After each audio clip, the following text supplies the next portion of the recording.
Hello, everybody.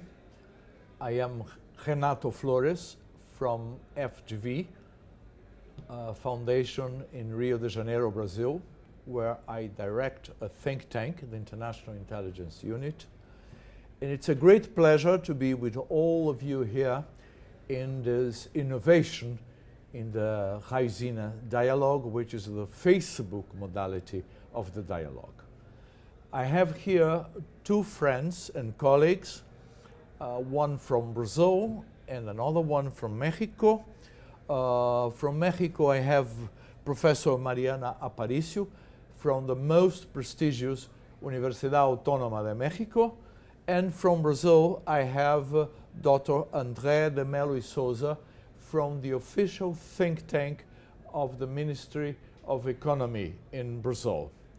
And we are going to chat very quickly, very fast, and very deeply, I'm sure, about the recent changes in South America and Mexico, and what are their impressions about what can ensue from these changes in terms of the role of South America and Mexico in this global Latin region, and also in the world order. Given the Raisina dialogue, we are discussing this new state of flux and these new geometries in the world order.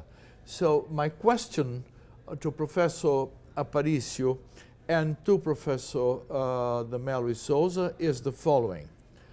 Given the recent political changes in your countries and in South America in general, in which we are experiencing a new era of concern with the national problems. We see in Mexico the administration is very much concerned to the needs and the voice of the Mexican people. The same with Brazil. Brazil and Mexico share problems, very serious problems of security, drug cartels menacing the integrity of citizens in both countries. Both presidents have promised to solve this question. So how would you see, in terms of the prospects of the change that are taking place, and how could this change help your countries and South American countries and Mexico broadly to have a new or to play a new role in the world order? So we would start with our friend from Mexico, please. Oh, well, thank you so much for your question.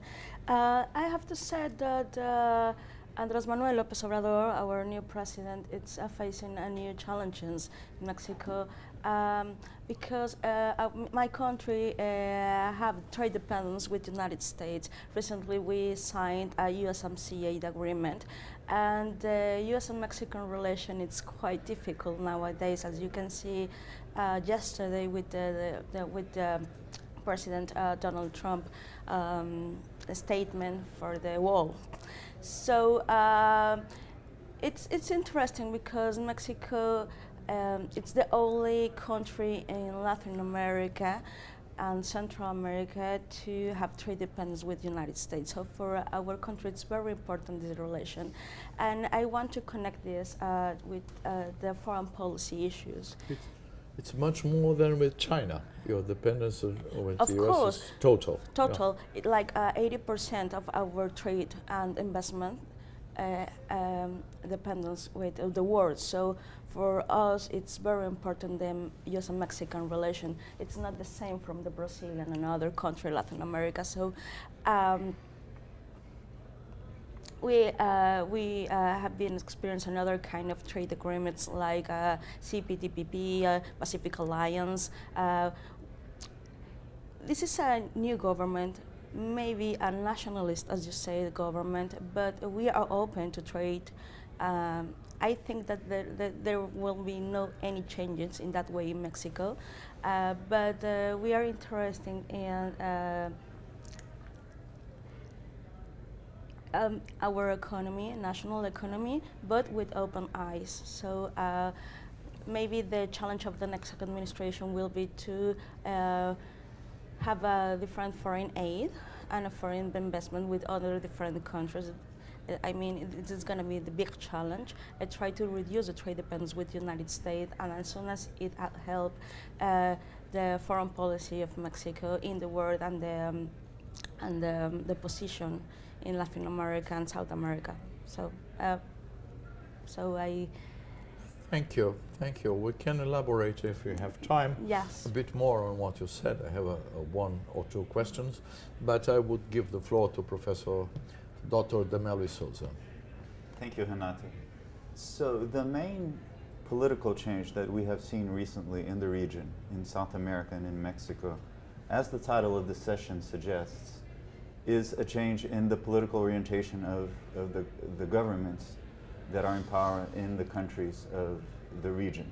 So before we had what was called the pink tide, which was a major wave of governments with leftist orientations, and the only exceptions were precisely Mexico and Colombia. All the others in South America, and with the exception of these, they followed leftist orientations. And now we have another wave, which is right-leaning.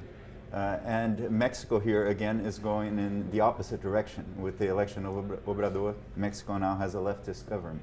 Now, this has implications for international cooperation, including the area of security that you mentioned, and cooperation in general.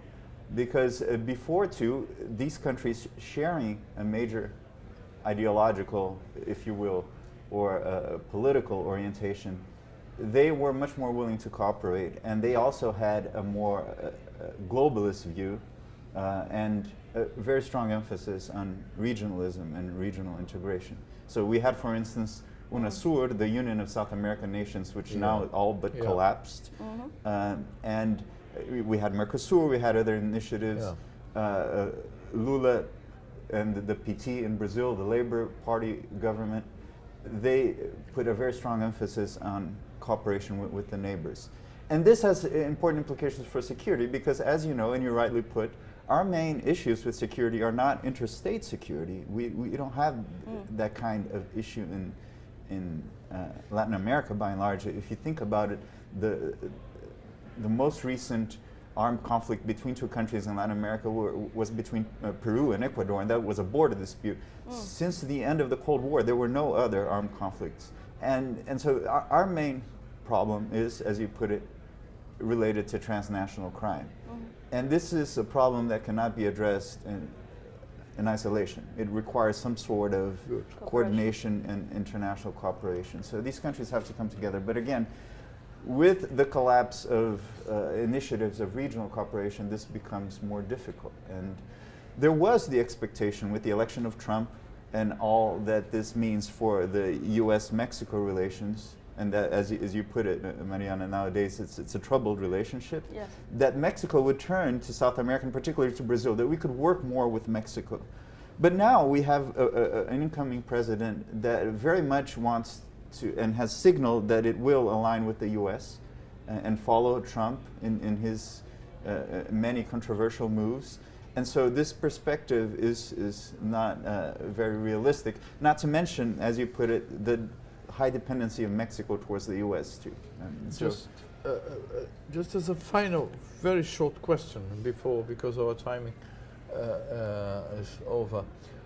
Would you two think, given what you said and what André said, that for different reasons, given that Mr. Obrador couldn't be, is not exactly a match to Mr. Bolsonaro, but that eventually Mexico and Brazil will get closer to the US than they were? Could we say that the prospect is the following? And this, from this can make room for an alliance, a greater alliance between Mexico and Brazil, because the future prospect is not, is it not that Mexico and Brazil as well will be closer to the US? It's a very interesting question, and I could say that maybe you're right, because Andrés Manuel, even if he's from the left party, he have he has a very close relation with Donald Trump. Donald Trump always called Andrés Manuel like Juan Trump.